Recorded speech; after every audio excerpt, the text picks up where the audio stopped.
Good afternoon. এখন ঘড়ির কাঁটা হচ্ছে গিয়ে 4টে, দেখা যাচ্ছে কি জানি না। আর এই যে আমার বদিদা আজকে কত কাজ করছে দেখো, আচ্ছা অনেক গাছ বসিয়েছে। এগুলো এখন বসাচ্ছে কি কি ওলকপি বললে না? ওলকপি। এখানে টমেটো চারা বসিয়েছে, আর তার ফাঁকে ফাঁকে বসাচ্ছে ওলকপি। এখানে রয়েছে গিয়ে বেগুন, আর এখানেও রয়েছে বেগুন, আর তার সাথে পেঁয়াজ। পেঁয়াজের দেখো কি সুন্দর পাতাগুলো ছেড়েছে পেঁয়াজের। আর এই বেগুনগুলোকে দেখে তোমাদের একটু হাস্যকর লাগবে, ঠিক কথা, কারণ এত হনুমানের উৎপাত, যার জন্য ও কি করেছে, বুদ্ধি করে করে সব বেগুনগুলোকে কালো প্লাস্টিক দিয়ে দেখো জড়িয়ে দিয়েছে। তার সাথে এদিকটাতে রয়েছে গিয়ে ধনে পাতা, এই যে এটা হচ্ছে বিলিতি ধনে পাতা। এইখানে এগুলো কি বসালে গো, লঙ্কা?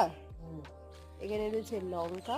এবার চলে আসি এই দিকটাতে, এই দিকে রয়েছে ভেন্ডি, এই যে চারিদিকে রয়েছে ভেন্ডি।